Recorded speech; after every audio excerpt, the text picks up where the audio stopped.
तो इस प्रश्न में आपको बताना है कि अभी किसने प्रतिष्ठित रेक्जाविक ओपन शतरंज टूर्नामेंट को जीत लिया, तो आंसर होगा आर प्रज्ञानंदन ने। तो 16 साल के शतरंज ग्रैंड मास्टर हैं आर प्रज्ञानंदन। इन्होंने आइसलैंड के रेक्जाविक में प्रतिष्ठित रेक्जाविक ओपन चेस टूर्नामेंट को जीत लिया। इसमें उन्होंने किन को हराया? हम वतन डी गुकेश को हराया। आर प्रज्ञानंदन से आपको याद होगा अभी वर्ल्ड नंबर 1 चेस प्लेयर हैं मैग्नस कार्लसन जो कि नॉर्वे से हैं, उनको हराने वाले सबसे युवा खिलाड़ी बने थे आर प्रज्ञानंदन। और आपको याद होगा भारत में पहली बार फिडे शतरंज ओलंपियाड होगा कब? 2022 में। एक्चुअली में पहले रशिया में होने वाला था लेकिन अब भारत में हो रहा है क्योंकि रशिया में लड़ाई का पंगा चल रहा है। और भारत में भी कहाँ पे? चेन्नई में। अच्छा, भारत की अभी 23वीं महिला ग्रैंड मास्टर कौन बनी थी? प्रियंका नुटक्की बनी थी, वो आंध्र प्रदेश की विजयवाड़ा की है। एक चेस प्लेयर का नाम याद रखना आप, तनिष्का कोटिया। गुरुग्राम के लिए बेटी बचाओ बेटी पढ़ाओ अभियान की ब्रांड एम्बेसडर बनी है, इसलिए उनका नाम न्यूज़ में है। अच्छा, भारत में पहली बार चेस एकेडमी कहाँ पे खुलेगी? तो भुवनेश्वर में। और आपसे पूछा जाए कि विश्व में सबसे युवा ग्रैंड मास्टर कौन है, तो अभिमन्यु मिश्रा हैं। भारत में सबसे युवा कौन है? डी गुकेश हैं जो कि दुनिया के तीसरे सबसे युवा हैं।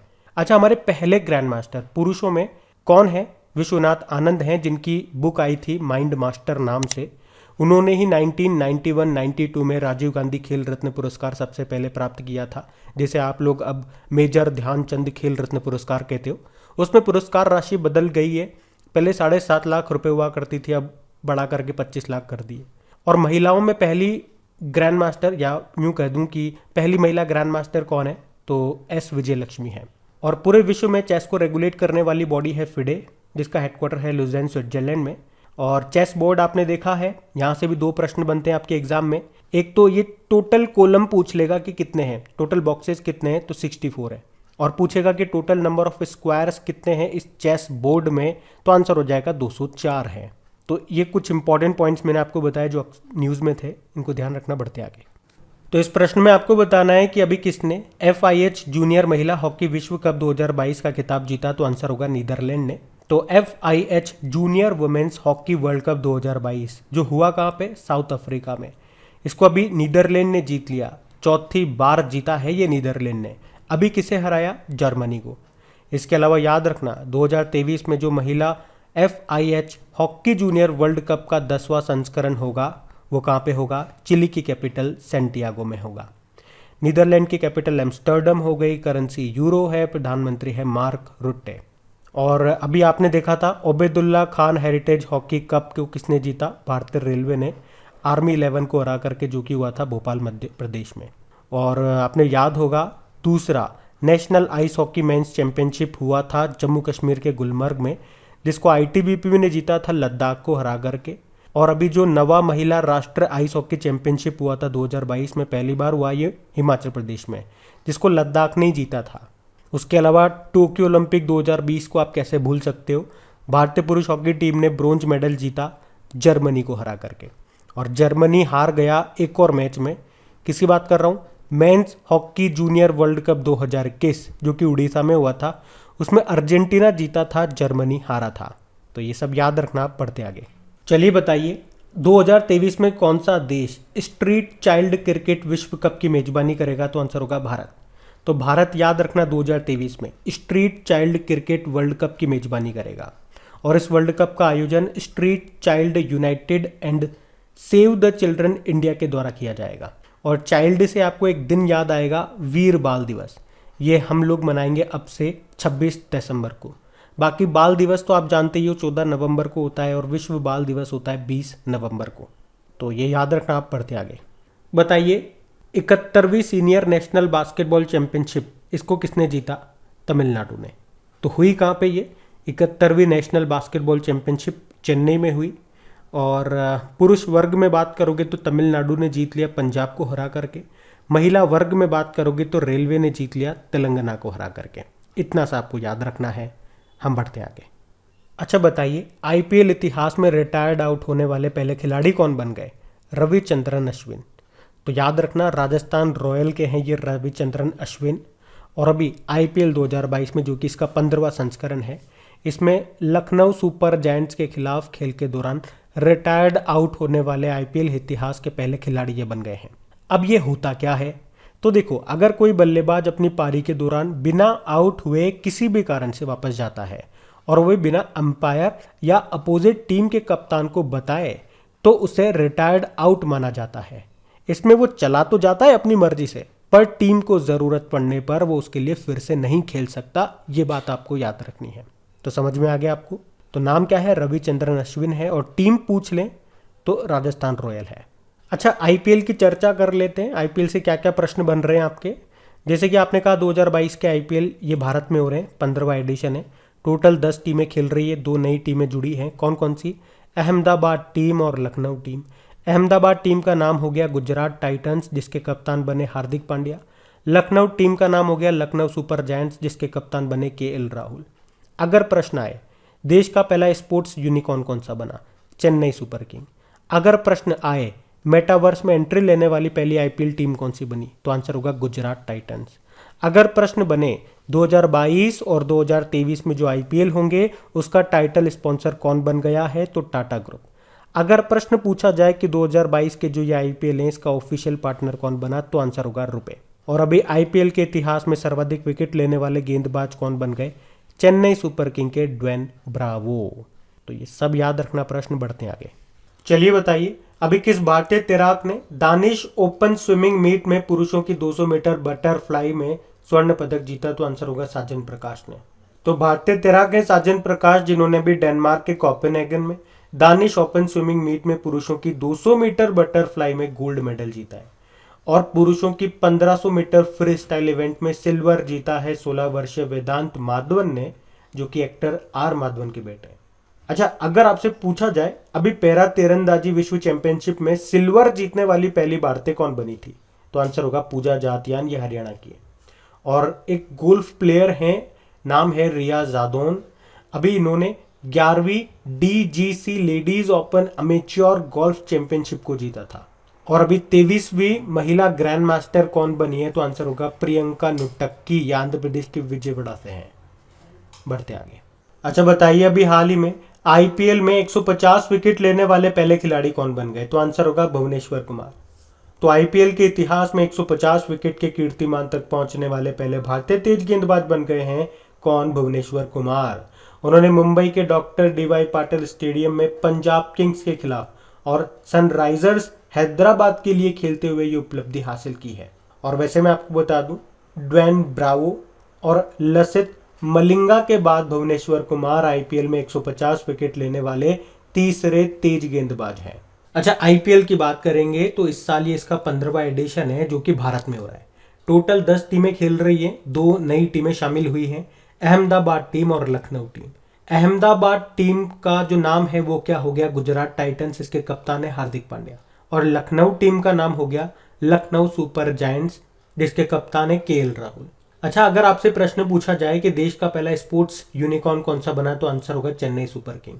और मेटावर्स में एंट्री लेने वाली पहली आईपीएल टीम कौन सी बन गई? तो आंसर होगा गुजरात टाइटंस। और 2022 और 2023 के जो आईपीएल है उसका टाइटल स्पॉन्सर कौन है? टाटा ग्रुप है। और 2022 के आईपीएल का ऑफिशियल पार्टनर कौन बना? तो आंसर होगा रुपए। आईपीएल के इतिहास में सर्वाधिक विकेट लेने वाले गेंदबाज कौन बन गए? तो आंसर होगा चेन्नई सुपर किंग के ड्वेन ब्रावो।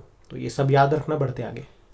चलिए बताइए, 12वीं सीनियर पुरुष राष्ट्रीय हॉकी चैंपियनशिप को किसने जीता? हरियाणा ने। तो यह है 12वीं सीनियर पुरुष राष्ट्रीय हॉकी चैंपियनशिप, जो 6 से लेकर 17 अप्रैल तक भोपाल मध्य प्रदेश में होती है। और अभी उसे जीत लिया हरियाणा ने। किसे हराया? तमिलनाडु को। और हरियाणा ने 2011 के बाद पहली बार ये ट्रॉफी जीती है। अच्छा, अभी आपको याद होगा Obaidullah Khan heritage hockey cup को किसने जीता था? ये भोपाल मध्य प्रदेश में हुआ था। भारतीय रेलवे ने जीता था आर्मी 11 को हरा के। और दूसरे जो national ice hockey mains championship हुई थी जम्मू कश्मीर के गुलमर्ग में, उसको जीता था आईटीबीपी ने लद्दाख को हरा के। और 9वीं महिला राष्ट्रीय आइस हॉकी चैंपियनशिप 2022 जो पहली बार हिमाचल प्रदेश में हुई थी, उसको लद्दाख ने जीता। उसके अलावा men's hockey junior world cup 2021 जो उड़ीसा में हुई थी, उसको अर्जेंटीना ने जीता जर्मनी को हरा के। और जर्मनी को तो हमने भी हराया था टोक्यो ओलंपिक 2020 में भारतीय पुरुष हॉकी टीम ने, और ब्रोंज जीता था। तो ये भी पॉइंट्स ध्यान रखना। बढ़ते आगे। चलिए बताइए, अभी हाल में किसे राष्ट्रीय अल्पसंख्यक आयोग नेशनल माइनॉरिटीज़ कमीशन का अध्यक्ष बनाया गया? तो आंसर होगा इकबाल सिंह लालपुरा। तो एक बार फिर से इकबाल सिंह लालपुरा को राष्ट्रीय अल्पसंख्यक आयोग का अध्यक्ष बना दिया गया है। अच्छा, राष्ट्रीय अल्पसंख्यक आयोग ये संवैधानिक आयोग नहीं है, एक तो ये याद रखना है, मतलब संविधान में इसका उल्लेख नहीं है। और मैंने आपको बताए थे और कौन कौन से आयोग हैं जो कि असंवैधानिक हैं, संवैधानिक आयोग नहीं है, जैसे कि नीति आयोग हो गया, ये अल्पसंख्यक आयोग हो गया, महिला आयोग हो गया, राष्ट्रीय मानवाधिकार आयोग हो गया, ये सब वैधानिक आयोग हैं, ये याद रख लेना। बाकी देखो, अल्पसंख्यकों की बात चल रही है तो एक प्रश्न ये भी आएगा आपके माइंड में कि भारत में कितने अल्पसंख्यक माइनॉरिटीज़ हैं? तो 6 हैं, मुस्लिम, सिख, ईसाई, जैन, पारसी, बौद्ध। बाकी यूपीएससी के अध्यक्ष बने थे मनोज सोनी और एसोचैम के नए अध्यक्ष बने हैं सुमंत सिन्हा और एनसीईआरटी के डायरेक्टर बने दिनेश कुमार सकलानी, जबकि सीबीएसई के चेयरमैन बने थे विनीत जोशी। नाम याद रखेंगे, बढ़ते आगे। चलिए बताइए, अगले साल यानी कि वर्ष 2023 में आयोजित होने वाली G20 शिखर सम्मेलन के लिए किसे मुख्य समन्वयक यानी कि चीफ कोऑर्डिनेटर बनाया गया? तो आंसर होगा हर्षवर्धन श्रृंगला को। देखो, G20 की बात करते हैं, 19 देश इसमें आते हैं और एक यूरोपियन यूनियन हो गया। 2021 में इसकी अध्यक्षता थी इटली के पास में, 2022 में इसकी अध्यक्षता है इंडोनेशिया के पास में और अगले साल 2023 में भारत इसकी अध्यक्षता करेगा। तो जब भारत इसकी अध्यक्षता करेगा ना, तो उस समय इसके मुख्य समन्वयक कौन होंगे, चीफ कोऑर्डिनेटर कौन होंगे? हर्षवर्धन श्रृंगला होंगे। आप जानते हो ये अभी तक भारत के विदेश सचिव थे। अब बन गया ना यहाँ से भी एक और प्रश्न, अब भारत के नए विदेश सचिव कौन बन गए हैं? तो आंसर होगा विनय मोहन क्वात्रा। इसी तरह से चीज़ों को लिंक करते हुए याद करा करो, चीज़ें आसान हो जाएंगी। जैसे कि एक और प्रश्न का उत्तर दो, फाइनेंशियल एक्शन टास्क फोर्स के नए प्रेसिडेंट कौन बने? T Raja Kumar. Financial Action Task Force का हेडक्वार्टर कहाँ पर है? पेरिस, फ्रांस में है। और फाइनेंशियल एक्शन टास्क फोर्स ने अभी किस देश को ग्रे लिस्ट में डाला? यूनाइटेड अरब अमीरात को। चलो मुझे बताओ, भारत के पहले नेशनल मैरीटाइम सिक्योरिटी कोऑर्डिनेटर कौन बने? जी अशोक कुमार। अब मैंने आपको बताया था जी अशोक कुमार से एक और व्यक्ति हैं और वो अभी क्या बने थे? National mission for clean Ganga के डायरेक्टर जनरल बने थे। याद रखना, बढ़ते आगे। अच्छा बताइए, अभी किसे टाटा डिजिटल के अध्यक्ष के रूप में चुना गया? एन चंद्रशेखरन को। और आप जानते हो टाटा सन्स के कार्यकारी अध्यक्ष हैं एन चंद्रशेखरन, और अभी ये एयर इंडिया के भी चेयरमैन बने थे एन चंद्रशेखरन, और अभी ये टाटा डिजिटल के अध्यक्ष भी बन गए हैं एन चंद्रशेखरन। और टाटा डिजिटल ने अपनी सुपर एप्लीकेशन टाटा न्यू को भी लॉन्च किया था, ये भी याद होगा आपको। अच्छा, राष्ट्रीय अल्पसंख्यक आयोग के अध्यक्ष कौन बने? इकबाल सिंह लालपुरा। ओएनजीसी की पहली महिला अध्यक्ष बनी है कौन? अलका मित्तल। और एयरडाई के नए अध्यक्ष बने देबाशीष पांडा। बढ़ते आगे। चलिए बताइए, अभी हाल ही में कर्नाटक ने किसे ब्रेन हेल्थ इनिशिएटिव का ब्रांड एम्बेसडर बनाया? तो आंसर होगा रॉबिन उथप्पा को। तो कर्नाटक सरकार ने अभी नीति आयोग के साथ मिलकर के कर्नाटक ब्रेन हेल्थ इनिशिएटिव को लॉन्च किया है, और जो भारतीय क्रिकेटर है रॉबिन उथप्पा, उनको इसका ब्रांड एम्बेसडर बनाया है। अच्छा, अभी डिश टीवी के ब्रांड एम्बेसडर कौन बने थे? ऋषभ पंत। फार्म इजी के कौन बने थे? आमिर खान बने थे। और भारतीय एक्सा लाइफ इंश्योरेंस की बनी थी विद्या बालन। बढ़ते आगे। अच्छा, फिर बताइए, वर्तमान में परमाणु ऊर्जा आयोग के अध्यक्ष कौन है जिनका कार्यकाल 1 साल के लिए बढ़ा दिया गया? तो आंसर होगा कमलेश नीलकंठ व्यास। परमाणु ऊर्जा आयोग, इसकी स्थापना होती 1948 में, मुंबई में हेडक्वार्टर है, और इसके अध्यक्ष है कमलेश नीलकंठ, जिनका कार्यकाल 1 साल के लिए बढ़ा दिया गया है। अच्छा बताइए, राष्ट्रीय अल्पसंख्यक आयोग के अध्यक्ष कौन है? Iqbal Singh Lalpura. Geological survey of India के अध्यक्ष कौन है? डॉक्टर एस राजू बने। अच्छा, भारतीय भुगतान परिषद के अध्यक्ष कौन है? तो आंसर होगा विश्वास पटेल। बढ़ते आगे। चलिए बताइए, अभी सियाचिन दिवस ये कब मनाया गया? तो आंसर होगा 13 अप्रैल को। तो पहले तो ये ध्यान रखो कि ये विश्व की सबसे ऊंची युद्ध भूमि है जम्मू कश्मीर में। तो ये बात है 35 साल पहले की, 1984 में पाकिस्तान ने इस पर धोखे से कब्जा कर लिया था। फिर हमारी भारतीय सेना ने पाकिस्तान को वहाँ से खदेड़ने के लिए 13 अप्रैल 1984 को एक ऑपरेशन चलाया, उसका नाम है ऑपरेशन मेघदूत। फिर पाकिस्तान को वहाँ से भगाया और फिर भारत का तिरंगा वहाँ पे लहराया। इसीलिए 13 अप्रैल को सियाचिन दिवस मनाते हैं। अच्छा, ये सियाचिन ग्लेशियर किस घाटी में है? नुब्रा घाटी में। वैसे आप जानते हो आर्मी डे हम कब मनाते हैं? 15 जनवरी को। एयरफोर्स डे 8 अक्टूबर को, और नेवल डे नौसेना दिवस 4 दिसंबर को। बढ़ते हैं आगे। चलिए बताइए विश्व कला दिवस कब मनाया जाता है? तो आंसर होगा 15 अप्रैल को। तो हर साल 15 अप्रैल को वर्ल्ड आर्ट्स डे के रूप में मनाया जाता है। ये दिन दुनिया भर में सभी लोगों के लिए रचनात्मकता, नवाचार और सांस्कृतिक विविधता को पोषित करने वाली कला के महत्व पर जोर देने के लिए मनाया जाता है। पहली बार इसे 2012 को मनाया गया था। वर्ल्ड आर्ट्स डे कब? 15 अप्रैल को, याद रखना। बढ़ते हैं आगे। अच्छा बताइए अभी किस राज्य ने 14 अप्रैल को डॉक्टर अंबेडकर जी की जयंती को समानता दिवस या समथुआ नाल के रूप में मनाने की घोषणा की है? तो आंसर होगा तमिलनाडु ने। तमिलनाडु के मुख्यमंत्री कौन? M.K. स्टालिन। अभी इन्होंने विधानसभा में घोषणा की कि 14 अप्रैल को डॉक्टर अंबेडकर जयंती को ये समानता दिवस या समथुआ नाल के रूप में मनाएंगे। अच्छा, M.K. स्टालिन जो यहाँ के मुख्यमंत्री हैं, इनकी आत्मकथा आई है, उसका नाम क्या है? उंगलिल ओरुवन। यहाँ के गवर्नर हैं R.N. रवि और तमिलनाडु की कैपिटल चेन्नई है। और आपको याद है फिडे शतरंज ओलंपियाड 2022 का आयोजन कहाँ पे होगा? यहीं पे, चेन्नई में ही। बढ़ते हैं आगे। चलिए बताइए अभी विश्व आवाज़ दिवस वर्ल्ड वॉइस डे कब मनाया गया? 16 अप्रैल को। तो ये दिन सभी लोगों के दैनिक जीवन में आवाज़ के अत्यधिक महत्व को प्रदर्शित करने के लिए मनाया जाता है। मेन थीम पे आते हैं अपन। तो थीम क्या है इसकी? आवाज़ उठाओ, लिफ्ट योर वॉइस। बढ़ते आगे। चलिए बताइए विश्व चगास रोग दिवस कब मनाया गया? तो आंसर होगा 14 अप्रैल को। चगास रोग, इसे साइलेंट डिजीज भी कहा जाता है, यानी कि मौन या खामोश रोग। क्यों? क्योंकि संक्रमित व्यक्ति में कोई लक्षण नहीं होते हैं या बहुत हल्के लक्षण होते हैं। और ये किसके कारण होता है? पैरासाइट, परजीवी ट्रिपेनोसोमा क्रिजू के कारण होता है। और इस दिन का नाम ब्राजील के डॉक्टर कार्लोस रिबेरो चगास के नाम पर रखा गया, जिन्होंने 14 अप्रैल 1909 को पहले मामले का निदान किया। तो इस बीमारी की रोकथाम, उसके नियंत्रण या उसके उन्मूलन के लिए आवश्यक संसाधनों के बारे में लोगों में जागरूकता बढ़ाने के लिए 14 अप्रैल को हम ये वर्ल्ड चगास डिजीज डे के रूप में मनाते हैं। और इस बार की थीम क्या है? चगास रोग को हराने के लिए हर मामले की खोज और रिपोर्टिंग। और 14 अप्रैल को बाबा साहब भीमराव अंबेडकर जी की भी हमने जयंती मनाई है। कौन सी जयंती मनाई है? 131वीं। तो इस प्रश्न में आपको बताना है विश्व हीमोफीलिया दिवस कब मनाया गया? तो आंसर होगा 17 अप्रैल को। तो वर्ल्ड हीमोफीलिया डे ये हर साल 17 अप्रैल को मनाया जाता है। एक्चुअली में ये जो दिन है ये फ्रैंक श्रॉनबेल के जन्मदिन का प्रतीक है, जो वर्ल्ड फेडरेशन ऑफ हीमोफीलिया के संस्थापक थे। अगर इस दिन की थीम की बात करेंगे तो वो है सभी के लिए एक्सेस, पार्टनरशिप, नीति, प्रगति। अच्छा बताइए विश्व विरासत दिवस कब मनाया गया? तो आंसर होगा 18 अप्रैल को। तो वर्ल्ड हेरिटेज डे, जिसे स्मारकों और स्थलों के लिए अंतर्राष्ट्रीय दिवस के रूप में भी जाना जाता है, हर साल ये 18 अप्रैल को ही मनाया जाता है। और पहली बार इसे यूनेस्को के द्वारा 1983 में मनाया गया था। उद्देश्य बताया आपको, देश में सांस्कृतिक विरासत और विविधता के बारे में जागरूकता को बढ़ावा देना। थीम क्या है? Heritage and climate. बढ़ते आगे। चलिए बताइए हाल ही में विश्व लीवर दिवस कब मनाया गया? तो आंसर होगा 19 अप्रैल को। तो लीवर की बीमारी के कारणों के बारे में जागरूकता फैलाने और इसकी रोकथाम के लिए सुझाव देने के लिए हर साल 19 अप्रैल को वर्ल्ड लीवर डे के रूप में मनाया जाता है।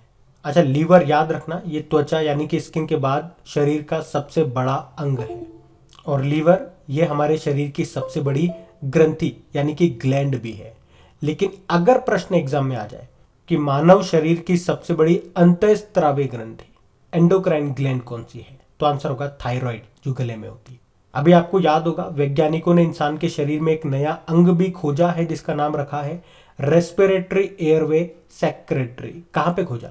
लंग्स में, फेफड़ों में। तो लीवर डे तो हमने मनाया 19 अप्रैल को। लेकिन अगर पूछे वर्ल्ड कैंसर डे कब मनाया? 4 फरवरी को। मलेरिया डे 25 अप्रैल को। और टीबी डे 24 मार्च को। और अगर आपसे प्रश्न पूछा जाता है ना साइंस में कि शरीर की रासायनिक प्रयोगशाला किसे कहते हैं, तो आंसर होगा लीवर। और हेपेटाइटिस रोग में कौन सा अंग सबसे ज्यादा प्रभावित होता है? तो आंसर होगा लीवर। और एक बार प्रश्न एग्जाम में आया था, इस तरह से प्रश्न था, सुनना, कि जहर देकर मारे गए व्यक्ति में मृत्यु का कारण पता लगाने के लिए किसकी जांच की जाती है? तो इसका उत्तर था लीवर। बढ़ते आगे। तो इस प्रश्न में आपको बताना है किसे व्यक्तिगत श्रेणी में कुष्ठ रोग के लिए अंतर्राष्ट्रीय गांधी पुरस्कार 2021 से सम्मानित किया गया? तो आंसर होगा डॉक्टर भूषण कुमार को। हमारे जो उपराष्ट्रपति हैं कौन? एम वेंकैया नायडू जी। उन्होंने डॉक्टर भूषण कुमार को अभी व्यक्तिगत श्रेणी में कुष्ठ रोग के लिए अंतर्राष्ट्रीय गांधी पुरस्कार 2021 से सम्मानित किया। ये चंडीगढ़ के रहने वाले हैं। और अभी संस्थागत श्रेणी में किसे मिला? गुजरात के कुष्ठ यज्ञ ट्रस्ट को मिला है ये सम्मान। तो व्यक्तिगत श्रेणी में तो डॉक्टर भूषण कुमार को ये याद रखना। अच्छा, कुष्ठ रोग जिसे लेप्रोसी भी कहते हैं, कुष्ठ रोग को लेप्रोसी कहते हैं, और लेप्रोसी को हैंसन रोग भी कहते हैं क्योंकि हैंसन नाम के साइंटिस्ट ने ही इसकी खोज की थी। तो एक विश्व कुष्ठ रोग दिवस आपने सुना होगा, लेप्रोसी डे। ये कब होता है? ये जनवरी के लास्ट संडे को होता है। 2022 में बात करोगे तो हमने इसे 30 जनवरी को मनाया। कुष्ठ रोग ये किससे होने वाला एक रोग है? वायरस या बैक्टीरिया, जीवाणु या विषाणु से? तो ये बैक्टीरिया से होने वाला एक रोग है, जीवाणु से होने वाला रोग। अच्छा, मुझे बताओ, जियोलॉजिकल सर्वे ऑफ इंडिया के अध्यक्ष अभी कौन बने? Doctor S Raju.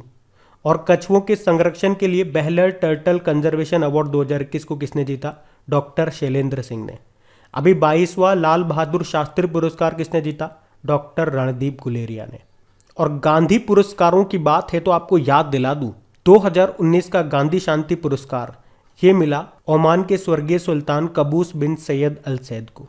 और 2020 का गांधी शांति पुरस्कार किसे मिला? बंग बंधु शेख मुजीबुर रहमान को। ये भी ध्यान रखेंगे आप पढ़ते आगे।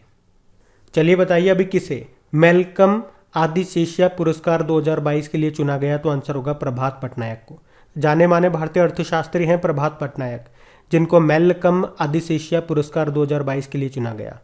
इसमें एक प्रशस्ति पत्र मिला और पुरस्कार राशि के रूप में 2 लाख रुपए दिए गए। तो विकास अध्ययन में योगदान के लिए मिला इनको ये पुरस्कार। अच्छा, आपको याद होगा भी व्यक्तिगत श्रेणी में कुष्ठ रोग के लिए अंतर्राष्ट्रीय गांधी पुरस्कार 2021 किसे मिला? पढ़ा था हमने, डॉक्टर भूषण कुमार को। 31वां जीडी बिरला पुरस्कार किसे मिला? नारायण प्रधान को। और बोल्ट्जमैन पदक से सम्मानित होने वाले पहले भारतीय कौन बने? दीपक धर बने। नाम याद रखना, ये भी बढ़ते आगे।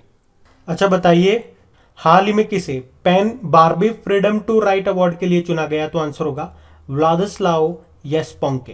तो क्रीमिया में कैद एक यूक्रेनियन पत्रकार हैं व्लादिस्लाव येस्पोंके, जिनको अभी PEN Barbey Freedom to Write Award के लिए चुना गया। उन्हें 2021 में गिरफ्तार किया गया था और विस्फोटकों के कथित कब्जे और परिवहन के लिए एक रूसी श्रम शिविर में 6 साल की सजा सुनाई गई थी। तो पेन पुरस्कार 1987 में स्थापित किया गया और ये उन लेखकों और कलाकारों को दिया जाता है जिन्हें उनके काम के लिए कैद किया गया। तो इस बार ये मिला है व्लादिस्लाव को।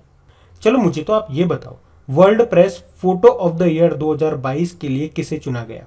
तो आंसर होगा एम्बर ब्रेकन को। उन्हें उनकी फोटो जिसका टाइटल है कमलूप्स रेजिडेंशियल स्कूल के लिए चुना गया। और मुझे बताओ, प्रित्जकर पुरस्कार पाने वाले पहले अफ्रीकी कौन बने? फ्रांसिस कैरे। वास्तुकला के क्षेत्र में, आर्किटेक्चर के क्षेत्र में दिया जाता है ये पुरस्कार।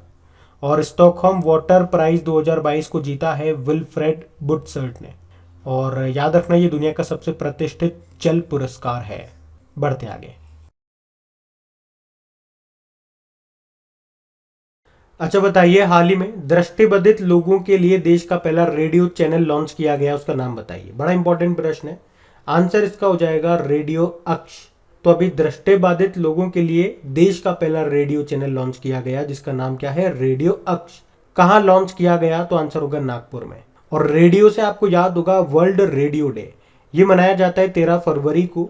इसकी थीम है रेडियो एंड ट्रस्ट। और याद रखना, 13 फरवरी को ही राष्ट्रीय महिला दिवस भी होता है। अच्छा, इसी तरह से news on air radio live stream world ranking आई थी, उसमें बताया गया था कि जहां पे न्यूज ऑन एयर एप्लीकेशन पर All India Radio live stream सबसे लोकप्रिय है, उनमें कौन सा देश नंबर 1 पर है? भारत को छोड़ के बात करें तो पहले पे है यूएस, दूसरे पे है फिजी, तीसरे पे है ऑस्ट्रेलिया। और दृष्टिबाधित लोगों की बात हो रही है तो इनसे रिलेटेड एक डे याद आता होगा आपको, वर्ल्ड ब्रेल डे। वो मनाते हैं 4 जनवरी को। और आरबीआई ने मनी एप्लीकेशन को भी लॉन्च किया था दृष्टिबाधित लोगों के लिए, ताकि रुपए की वो पहचान कर सकें। ये आपको याद रखना है। बढ़ते आगे। अच्छा बताइए, देश का पहला स्किल इंडिया इंटरनेशनल सेंटर कहाँ पे स्थापित किया जाएगा? तो आंसर होगा भुवनेश्वर में। तो कुशल कार्यबल के लिए विदेशी अवसरों को बढ़ाने के उद्देश्य से युवाओं को प्रशिक्षण देने के लिए उड़ीसा के भुवनेश्वर में भारत का पहला स्किल इंडिया इंटरनेशनल सेंटर स्थापित किया जाएगा। और आपको याद है, भारत की पहली चेस अकेडमी कहाँ पे खोली जाएगी? भुवनेश्वर में ही। और देश का पहला फायर पार्क का उद्घाटन भी किया गया था उड़ीसा के भुवनेश्वर में। और 2023 में जो हॉकी वर्ल्ड कप होंगे ये एक तो भुवनेश्वर में और राउरकेला में होंगे। और भारत का जो सबसे बड़ा हॉकी स्टेडियम है ये बन रहा है राउरकेला में, जिसका नाम किसके नाम पे रखा गया है? बिरसा मुंडा के नाम पे। तो ये पॉइंट ध्यान रखना, बढ़ते आगे। अच्छा बताइए, हाल ही में कौन सी वैश्विक भुगतान कंपनी ने दुनिया के पहले क्रिप्टो क्रेडिट कार्ड को लॉन्च किया? तो आंसर होगा मास्टर कार्ड। तो अभी दुनिया का पहला क्रिप्टो क्रेडिट कार्ड लॉन्च कर दिया गया है। इसके लिए क्रिप्टो प्लेटफॉर्म है नेक्सो। इसने ग्लोबल पेमेंट कंपनी है मास्टर कार्ड उसके साथ समझौता किया। इसे दुनिया का पहला क्रिप्टो पेमेंट कार्ड कहा जा रहा है। और इस कार्ड के माध्यम से यूजर्स अपने डिजिटल एसेट्स जैसे कि बिटकॉइन वगैरह हो गए, इन्हें बेचे बिना ही खरीदारी के लिए इस कार्ड का इस्तेमाल कर सकेंगे। और जब वो खरीदारी करेंगे बिना अपने डिजिटल एसेट्स को बेचे, डिजिटल करेंसी को खर्च किए, तो इसके केस में उन्हें करना क्या होगा? इस क्रिप्टो कार्ड में उस डिजिटल एसेट्स को जो उनके पास है उसको गारंटी के रूप में रखना होगा। और कितने की आप खरीदारी कर सकते हो? तो आपके कार्ड में जितने वैल्यू की क्रिप्टो करेंसी पड़ी हुई है ना, उसका 90% तक। अभी तो इस कार्ड को शुरुआत में यूरोप के कुछ ही देशों में उपलब्ध कराया जाएगा। और देखो, मास्टर कार्ड की बात हुई है तो स्थापना होती है 1966 में, न्यूयॉर्क में हेडक्वार्टर है और इसके सीईओ मिशेल माइबैक है। अच्छा, डिजिटल करेंसी से आपको एक प्रश्न याद होगा। पहले तो ये बताओ, किस देश ने बिटकॉइन को लीगल करेंसी घोषित किया था? अल सल्वाडोर ने, और ऐसा करने वाला ये पहला देश बना था। बिटकॉइन ये पहली डिजिटल करेंसी है। इसके जनक माने जाते हैं सातोशी नाकामोटो। और इनके नाम से ही आपको याद आएगा कि अभी किस देश में बिटकॉइन के जो संस्थापक हैं सातोशी नाकामोटो, इनकी प्रतिमा का अनावरण किया गया था? तो आंसर होगा हंगरी के बुडापेस्ट में। और किस देश ने दुनिया का पहला बिटकॉइन सिटी बनाने की योजना बनाई है? तो भी आंसर होगा अल सल्वाडोर। अभी एक रिपोर्ट आई थी, उसमें क्रिप्टो को अपनाने के मामले में भारत को दूसरे स्थान पे बताया गया था, पहले स्थान पे वियतनाम है। और नाइजीरिया ने किस नाम से अपनी खुद की क्रिप्टो करेंसी को लॉन्च करने की घोषणा की? ई नायरा। फेसबुक की जो डिजिटल करेंसी है लिब्रा, उसका नाम बदल के डायम कर दिया गया है। और भारत का पहला क्रिप्टो इंडेक्स IC15 को अभी लॉन्च किया किसने? क्रिप्टो वायर ने। बढ़ते आगे। अच्छा बताइए, अप्रैल 2022 में पहली सेमिकॉन इंडिया 2022 कॉन्फ्रेंस का आयोजन ये कहाँ पे किया गया? तो आंसर होगा बेंगलुरु में। तो ये क्या है? ये सेमीकंडक्टर पे होने वाला एक कॉन्फ्रेंस है। सेमीकंडक्टर यानी कि अर्धचालक किससे बनते हैं? ये मुख्य रूप से सिलिकॉन से बनाए जाते हैं। तो ये अपनी तरह की पहली कॉन्फ्रेंस है। खुद प्रधानमंत्री नरेंद्र मोदी जी ने इसका उद्घाटन किया, कहाँ पे? बेंगलुरु में। और इसकी थीम क्या है? Design and manufacturing in India. Bengaluru, जिसे सिलिकॉन वैली ऑफ इंडिया भी कहा जाता है। अच्छा, वैसे भारत में साइलेंट वैली कहाँ पर है? केरल में। फूलों की घाटी वैली ऑफ फ्लावर्स ये आपको मिलेगी उत्तराखंड में। और एक और इस तरह की घाटी है जुकू घाटी, ये एग्जाम में प्रश्न आ चुका है। जुकू घाटी ये आपको मिलेगी नागालैंड और मणिपुर की सीमा पे। अभी आग लगने के कारण ये चर्चा में थी तो एग्जाम में पूछ ली गई।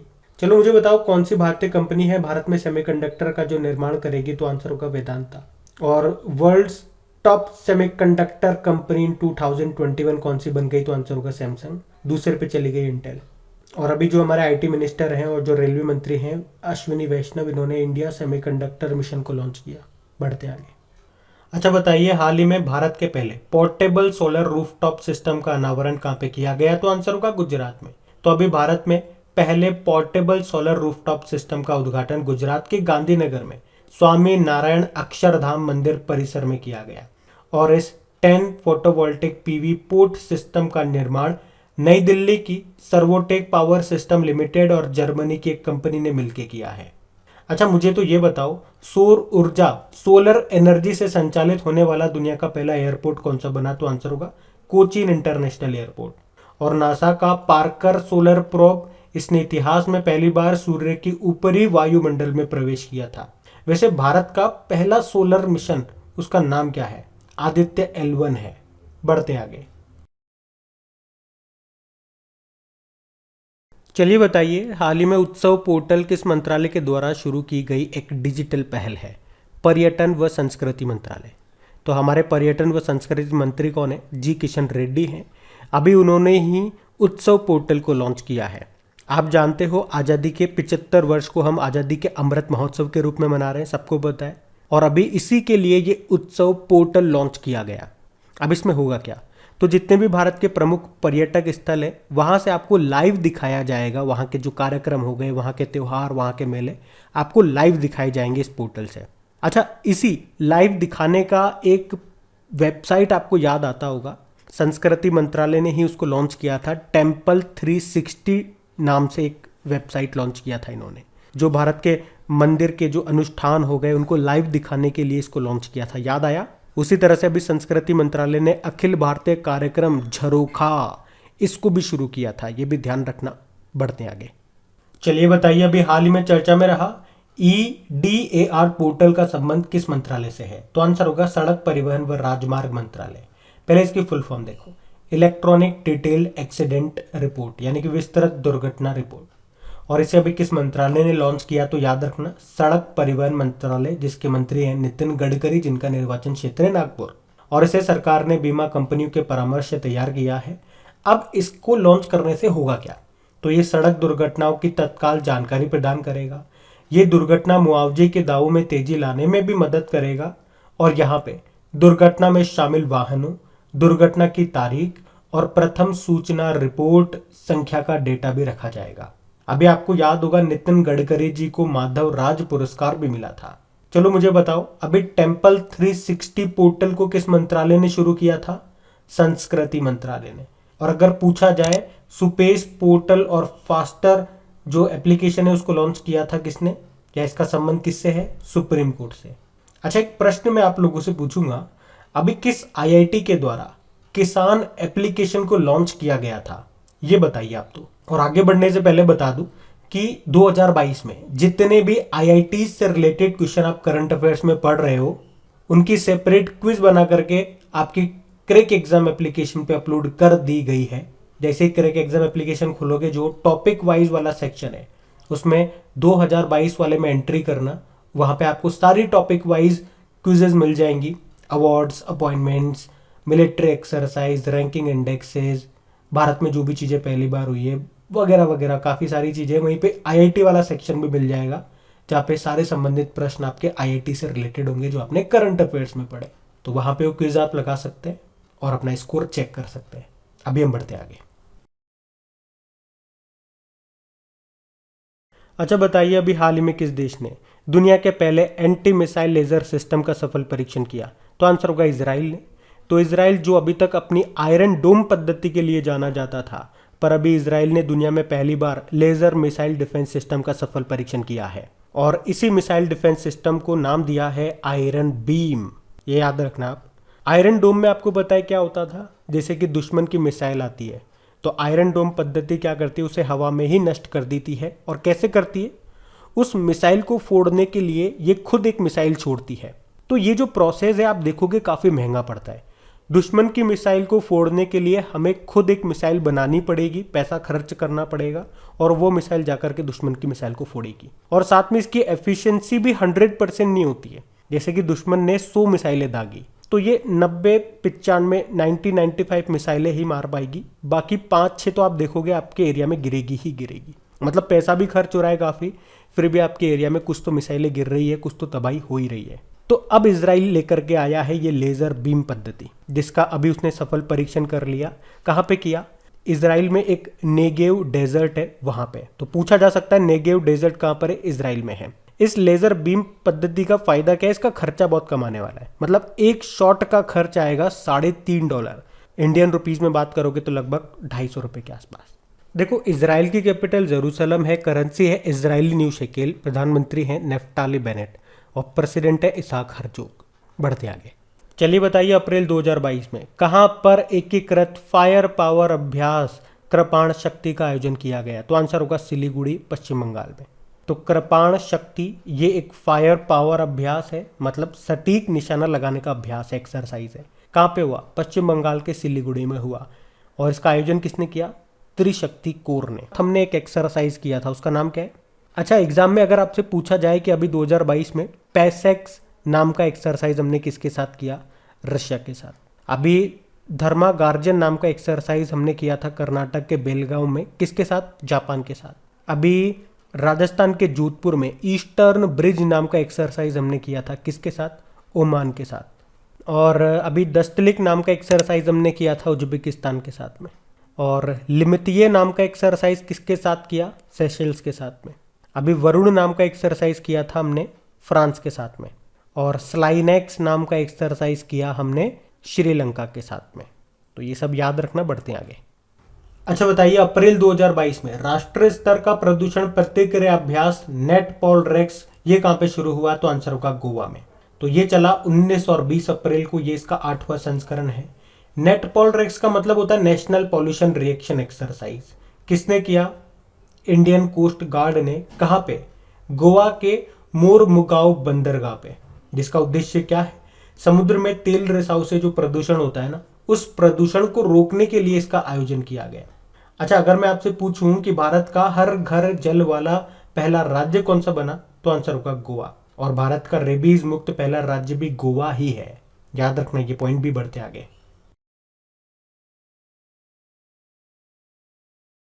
तो बताइए, अप्रैल 2022 में प्रधानमंत्री नरेंद्र मोदी ने किस राज्य में वैश्विक आयुष निवेश एवं नवाचार शिखर सम्मेलन को शुरू किया? तो आंसर होगा गुजरात। तो अभी प्रधानमंत्री नरेंद्र मोदी ने 20 अप्रैल की बात है ये, गुजरात के गांधीनगर में वैश्विक आयुष निवेश एवं नवाचार शिखर सम्मेलन यानी कि global Ayush investment and innovation summit, इसका उद्घाटन किया। और आपको बता दूं, इसमें मॉरिशस के जो प्रधानमंत्री हैं जिनका नाम है प्रविंद कुमार जगन्नाथ, उन्होंने भी पार्टिसिपेट किया, क्योंकि वो अभी 17 से 24 अप्रैल तक भारत की यात्रा पर थे। और इस सम्मेलन का उद्देश्य क्या है? भारत को आयुष स्थल के रूप में पूरे विश्व में पहचान दिलाना। आयुष का मतलब क्या होता है? देखो, ए मतलब होता है आयुर्वेदा, वाई मतलब हो गया योगा एंड नेचुरोपैथी, यू से हो गया यूनानी, एस से हो गया सिद्धा और एच से हो गया होम्योपैथी। वैसे विश्व होम्योपैथी दिवस कब मनाया जाता है ये भी याद रखना, 10 अप्रैल को। आयुष मंत्री हैं कौन? सर्बानंदा सोनोवाल, और इनके पास शिपिंग मंत्रालय भी है। कुछ समय पहले आयुष मंत्रालय ने वाई ब्रेक एप्लीकेशन को लॉन्च किया था। तो याद रखना ये सब, पढ़ते आगे। चलिए बताइए, WHO global centre for traditional medicine की आधारशिला कहाँ पे रखी गई? तो आंसर होगा जामनगर में। तो प्रधानमंत्री नरेंद्र मोदी ने, अभी 18 अप्रैल की बात है, गुजरात के जामनगर में WHO global centre for traditional medicine की आधारशिला रखी है। और ये जो global centre for traditional medicine है, ये दुनिया भर में पारंपरिक चिकित्सा के लिए पहला और एकमात्र ग्लोबल आउटपोस्ट सेंटर होगा, जिसका उद्देश्य क्या है? ट्रेडिशनल मेडिसिन को बढ़ावा देना। देखो, WHO यानी कि वर्ल्ड हेल्थ ऑर्गेनाइजेशन, इसकी स्थापना होती है 7 अप्रैल 1948 को, और 7 अप्रैल को वर्ल्ड हेल्थ डे हम मनाते हैं। इसका हेडक्वार्टर मिलेगा आपको जेनेवा स्विट्जरलैंड में, और डायरेक्टर जनरल है टेड्रोस अधानोम गेब्रेयेसस। अभी आपको याद होगा, WHO ने तंबाकू छोड़ो एप्लीकेशन, क्विट टोबैको एप्लीकेशन को भी लॉन्च किया था। बढ़ते आगे। अच्छा, अप्रैल 2022 में यूनेस्को ने कितने नए यूनेस्को ग्लोबल जियो पार्क्स की घोषणा की है? तो आंसर होगा 8। तो अभी यूनेस्को ने 8 नए ग्लोबल जियो पार्क्स शामिल किए हैं। अच्छा, प्रश्न तो ये भी आएगा कि कौन से स्थल को ग्लोबल जियो पार्क्स कहेंगे? तो जो अंतरराष्ट्रीय स्तर पर भूगर्भिक इतिहास को समझने में सहायक होंगे। और टोटल कितने हो गए हैं? अब 177 हो गए हैं। कितने देशों में? 46 देशों में। भारत में कितने हैं? भारत में एक भी नहीं है। और अभी इनमें 2 नए देशों को जोड़ा गया है, एक है लग्जमबर्ग और स्वीडन। अच्छा, अगर आपसे एग्जाम में पूछा जाए कि भारत में टोटल कितने भूवैज्ञानिक विरासत स्थल है? तो आंसर होगा 34। और टोटल रामसर साइट्स कितनी है? 49 है। और टोटल कितनी वर्ल्ड हेरिटेज साइट्स हैं? तो ये भी है 40। अमूर्त धरोहरें आपको पता ही, इंटेंजिबल साइट्स हैं कितनी? 14 है। और एक और प्रश्न बनेगा कि अभी भारत में कहाँ जियो पार्क स्थापित किया गया? तो आंसर होगा लम्हेटा गांव। ये जबलपुर में है, मध्य प्रदेश में। और जबलपुर किस नदी के किनारे स्थित है? तो नर्मदा नदी के किनारे। मध्य प्रदेश का हाईकोर्ट आपको यहीं पे मिलेगा, जबलपुर में। बढ़ते आगे। अच्छा बताइए, अभी हाल ही में किस राज्य या यूनियन टेरिटरी ने अपना शिक्षा गीत इरादा कर लिया है, हमने इसको रिलीज किया? तो आंसर होगा दिल्ली। तो अभी दिल्ली सरकार ने अपना शिक्षा गीत जो क्या है, इरादा कर लिया है, हमने इसको लॉन्च किया है। गीत के जो बोल हैं वो आलोक श्रीवास्तव ने लिखे हैं, और इसे मशहूर गायक शान और स्नेहा शंकर ने गाया है।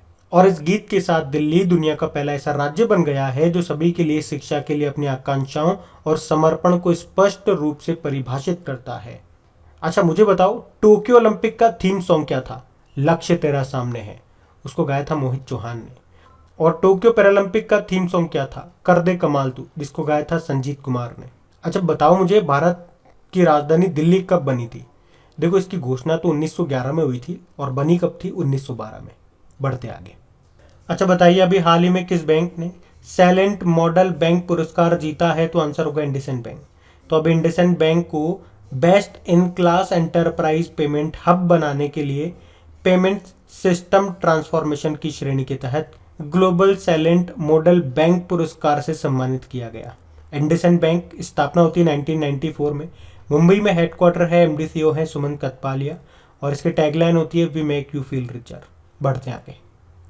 अच्छा बताइए, हाल ही में जारी Hurun global health care rich list 2022 में टॉप पे कौन है? तो आंसर होगा साइरस पूनावाला।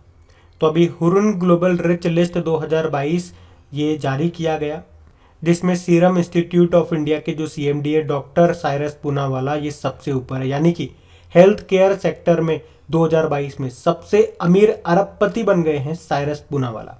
और जो कोविशील्ड है ना, कोविशील्ड वो इन्होंने ही बनाई है, serum institute of India Pune ने। और कोवैक्सीन को बनाया है भारत बायोटेक, हैदराबाद की कंपनी है। अच्छा, सबसे ज्यादा स्वास्थ्य उद्योग अरबपति कहां पर है? तो कोरोना कहां से फैला था? चाइना से। तो सबसे ज्यादा स्वास्थ्य उद्योग अरबपति भी आपको कहां मिलेंगे? चाइना में 34, यूएस में 16 है, थर्ड पे है स्विट्जरलैंड 15 है वहां पे, फोर्थ पे जर्मनी 11 है वहां पे, और पांचवें पे भारत है 9 है यहाँ पे। अच्छा आपको याद होगा साइरस पूनावाला को कुछ समय पहले लोकमान्य तिलक पुरस्कार भी मिला था। कुछ समय पहले हुरुन रिच लिस्ट 2022 आई थी, जिसमें दुनिया में सबसे अमीर व्यक्ति बताया गया था एलन मस्क को। और Hurun richest self made women's in the world 2022 की जो सूची आई थी उसमें टॉप पे थी चाइना की वू याजून। भारत में टॉप पे थी फाल्गुनी नायर, जो इस लिस्ट में 10वें नंबर पे थी। ये नायका की सीईओ है। तो इस प्रश्न में आपसे पूछा जा रहा है हियर योरसेल्फ नाम की बुक को किसने लिखा? तो आंसर होगा प्रेम रावत ने। भारतीय लेखक है प्रेम रावत, जिन्होंने अपनी बुक अभी लॉन्च की है जिसका नाम है हियर योरसेल्फ। ये बुक लोगों को अपनी क्षमता को समझने में मदद करने के लिए है। ये उन्हें शोरगुल वाली दुनिया में शांति पाने में मदद करेगी। मतलब दर्शकों को बेहतर आत्म समझ विकसित करने में मदद करने के लिए है ये बुक, जिसको लिखा है प्रेम रावत ने। विनोद रॉय आप जानते हो, ये हमारे पूर्व कंट्रोलर एंड ऑडिटर जनरल थे। अभी इन्होंने एक बुक लिखी थी जिसका नाम है not just a night watchman. अच्छा, एक बंगाली लेखक का नाम आपको याद होगा, अमर मित्रा। 2022 का ओ हेनरी अवार्ड मिला है इन्हें उनकी एक शॉर्ट स्टोरी के लिए जिसका नाम है गांव बूरो। और अभी बिरसा मुंडा जी के ऊपर एक बुक लिखी थी आलोक चक्रवाल ने, उस बुक का नाम है बिरसा मुंडा जनजाति नायक, जिसको हमारे शिक्षा मंत्री धर्मेंद्र प्रधान जी ने लॉन्च किया था, याद रखना। बढ़ते आगे। चलिए, बड़ा महत्वपूर्ण प्रश्न है ये भी कि कहाँ पे स्टेच्यू ऑफ नॉलेज का अनावरण किया गया? तो आंसर होगा महाराष्ट्र में। तो अभी 14 अप्रैल को आपको याद है डॉक्टर भीमराव अंबेडकर जी की जयंती मनाई गई, कौन सी? 131वीं। तो उसी मौके पर महाराष्ट्र के लातूर में उनकी 70 फीट ऊंची मूर्ति स्थापित की गई है, जिसे ही बोला गया है statue of knowledge, doctor Bhimrao Ambedkar. अच्छा, इनकी समाधि स्थल को क्या कहा जाता है? चैत्य भूमि। ये स्वतंत्र भारत के पहले कानून व न्याय मंत्री थे। और वर्तमान में कौन है वैसे हमारे न्याय व कानून मंत्री? किरण रिजिजू है। काफ़ी पत्रिकाएं थी, काफ़ी पुस्तकें थी इनकी, लेकिन कुछ इंपॉर्टेंट आप याद रखना, जैसे कि कुछ फेमस पत्रिकाएं बता रहा हूँ आपको। एक तो मूक नायक, याद रखो, ये प्रश्न पूछा जाता है एग्जाम में, आ चुका है इसलिए बता रहा हूँ। एक बहिष्कृत भारत भी याद रखो।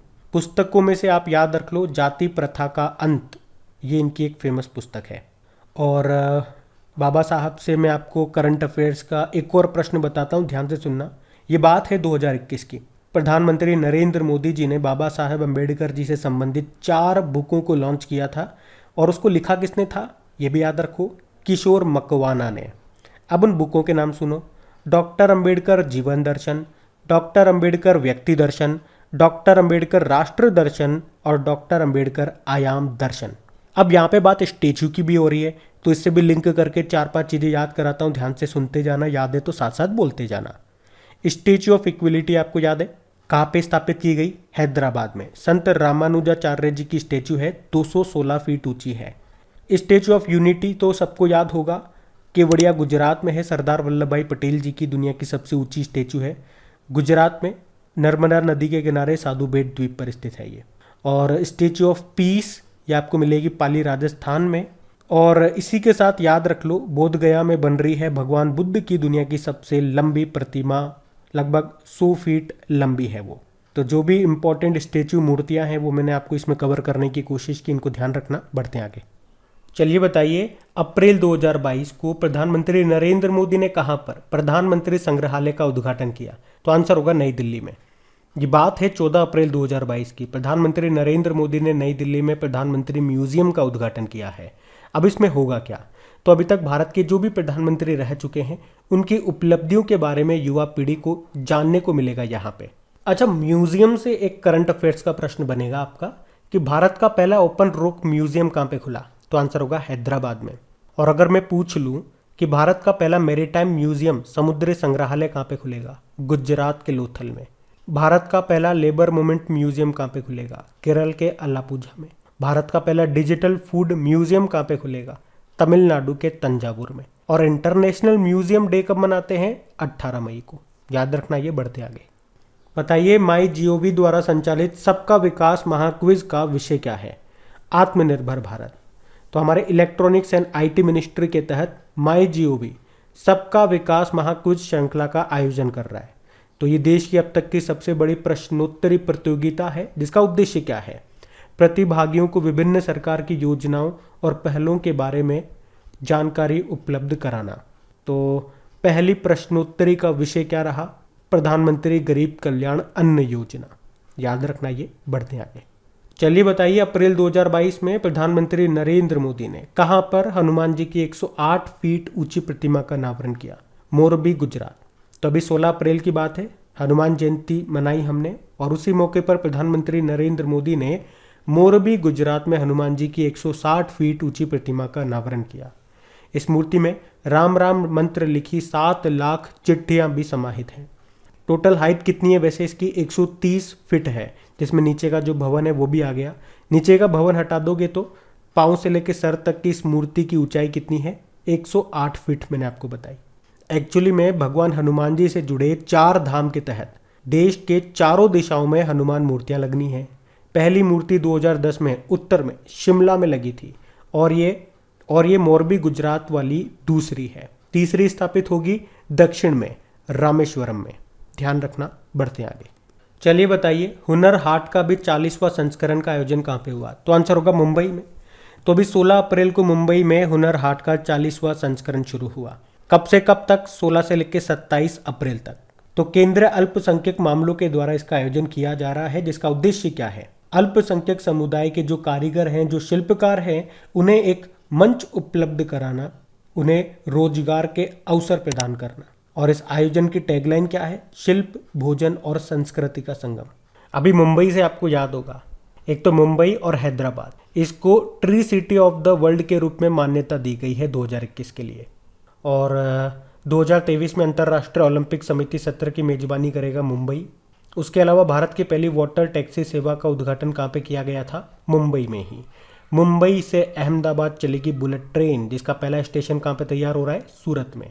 याद रखना ये। बढ़ते आगे। चलिए बताइए, हाल ही में किस देश ने भारत को गेहूं आपूर्तिकर्ता के रूप में मंजूरी दी है? तो आंसर होगा मिस्र। मिस्र जो यूक्रेन और रूस से गेहूं के सबसे बड़े आयातकों में से एक है, और अभी इसने भारत को गेहूं आपूर्तिकर्ता के रूप में मंजूरी दी है।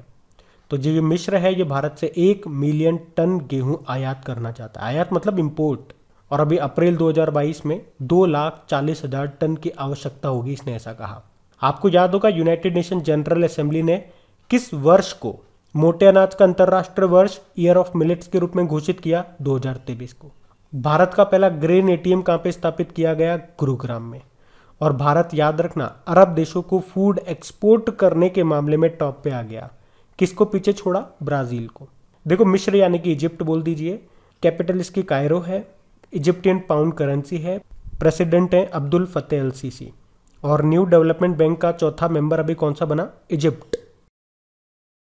तो गाइज ये लीजिए, इसी क्वेश्चन के साथ अप्रैल महीने के तीसरे वाले हफ्ते का पहला वाला पार्ट आपका खत्म हो गया, यानी कि 18 अप्रैल तक के सारे इंपॉर्टेंट क्वेश्चन हम लोग कवर कर चुके हैं। अब इनकी प्रैक्टिस कर लीजिए आप लोग। इसकी क्विज बना करके अपलोड कर दी गई है आपकी क्रैक एग्जाम एप्लीकेशन पे, वहीं पे आपको इसकी PDF भी मिल जाएगी।